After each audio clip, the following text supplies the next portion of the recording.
Coyote trap. This one's a little dirty, but it's only been used once, but we can use it again. It's not bad.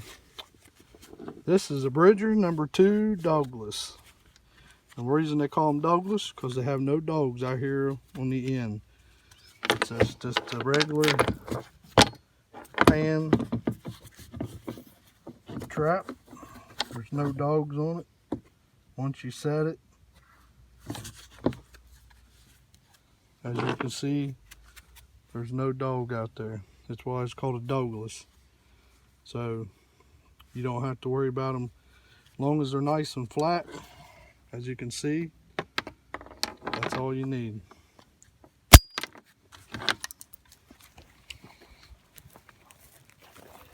Got a nice new earth anchor here.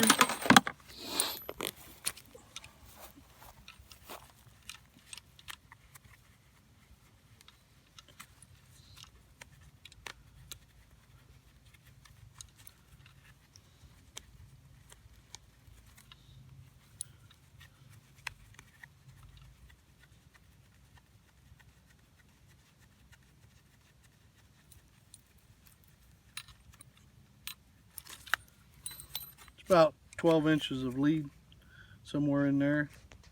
This is what they call an earth anchor. I think it's a Berkshire. Just got a regular loop on it with about 3 swivels. Now, something I learned, especially in Ohio, this, as you can see, most people would consider that as a swivel point. But actually in Ohio, they can consider this as a swivel point. So by law, this would be 2 swivels. And this would be 2 swivels. And then this would be 2 swivels. So technically, by law, this thing has 2, 4, 6 swivels on it. By Ohio standards, that's 6 swivels. But we would figure it'd be just 3 swivels. But by Ohio codes, those each point is considered a swivel. So that's something I learned this year. The more swivels, the better off.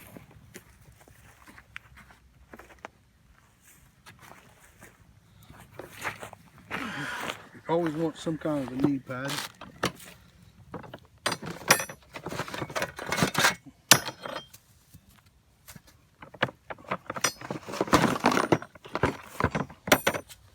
A good quality sifter.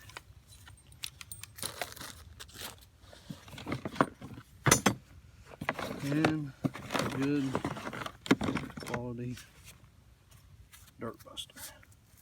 Now, we're going to use this here as our natural backing. Okay, these dogs are going to work this road here, and as they come down through here, they're going to naturally pass by this. We don't want to put anything out. We want to make it a sneaky set. We want them to come through here naturally, and we want this to be something that they're used to seeing.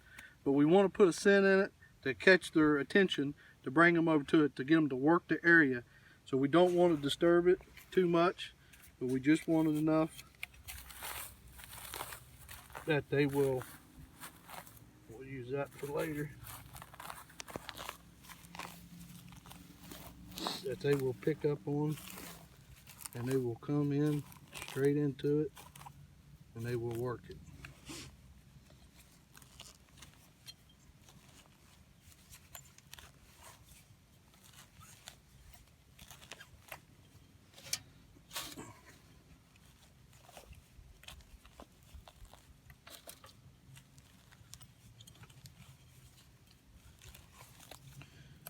We want to make the ground, especially on these sets like this, we want them to be disturbed as less as possible.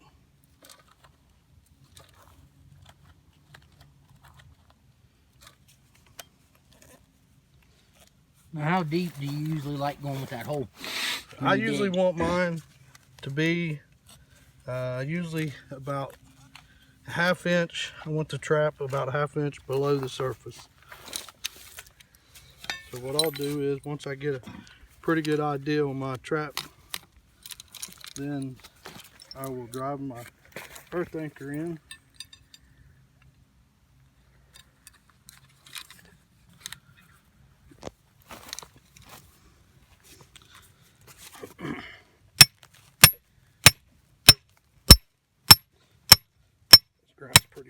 So.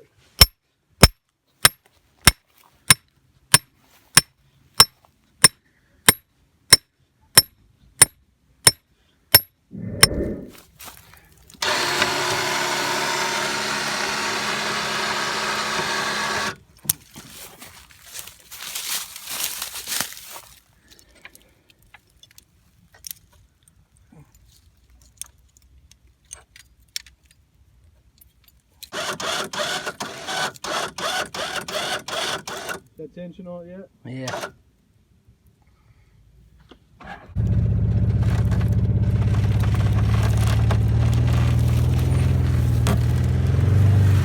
This swivel point, I want to go down underneath.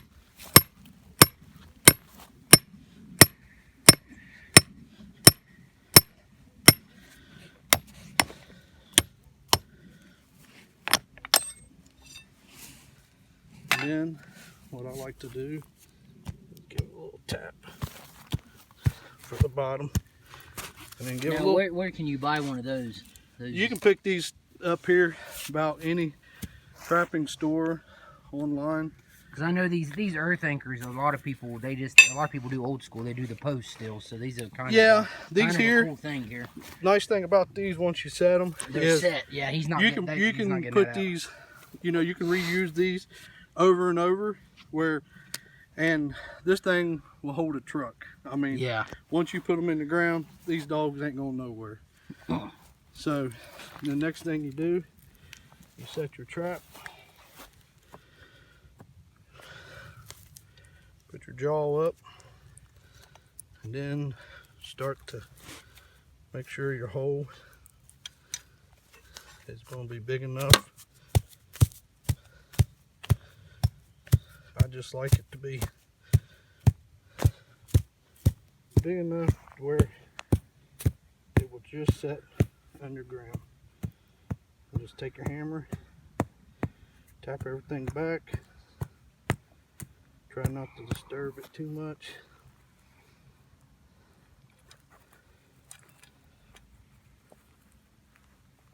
Make sure your jaw will clear.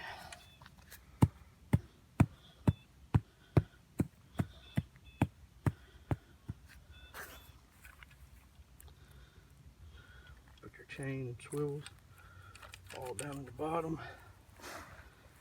And then if it ain't deep enough, just tap it. If you want to set nice and level, you don't want it to rock. So you want to, if it doesn't, just drive it down in the ground. Drive your swivel and all down in there. Let's get that down out of the way. There you go. And then, as you can see, she is nice and bedded. She ain't gonna go nowhere. She ain't gonna rock. She ain't gonna twitch. She ain't gonna do nothing. Now, put your hammer back. Leave that out for now. Now, a lot of guys likes to use some kind of a pan cover. You can buy metal pan covers like screens. You can use, I like to use wax paper.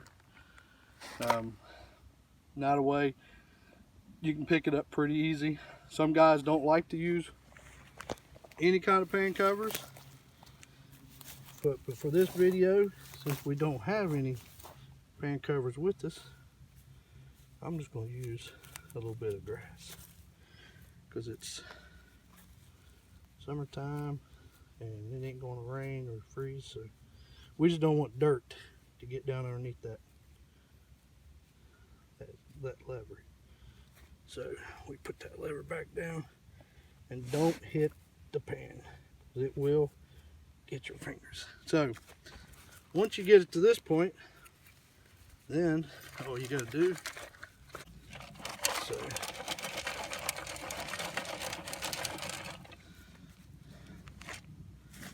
So now what we're going to do is we're going to smooth this back out so it's not got a high spot. And then we're going to blend this all in to where it's going to look pretty natural. You don't want no big rocks in.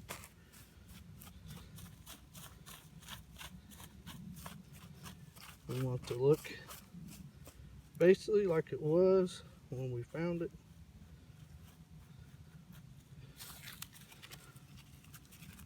A little grass over it, just enough to blend it.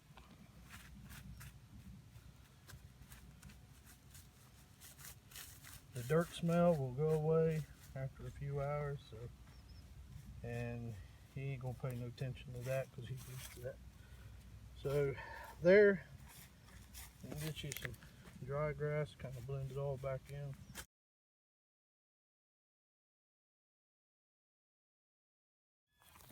You can even take this and just place it in here like so. Just something to get their attention. He comes in, he'll see this from a distance. he'll wanna investigate to see what this is and you know what's going on with it, and then he might smell that and That's a good idea. Yeah, so that is, yeah. Anything visual to get them to come in to check it out or get him to stop. Yeah. And that's just got, you know, turkey smell on it, so that won't scare him off. Well, even if he's been moving it, you know, all week down along the tree line, he comes, he's right there, and he looks over here and sees it. That's out of the ordinary now. So he might come over here, and all he needs is slam that pole down in there, and it's over. Yep. So yeah, that's a good tip.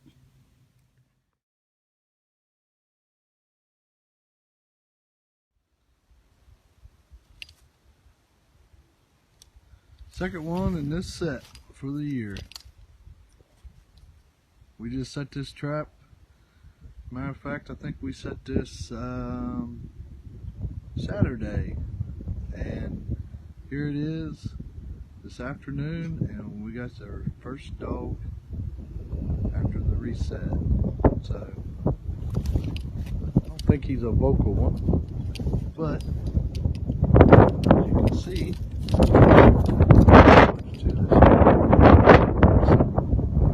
set it Saturday,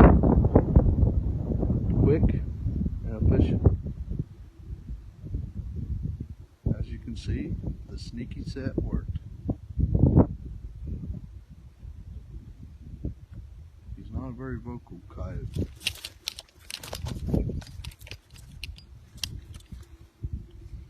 So, there you have it.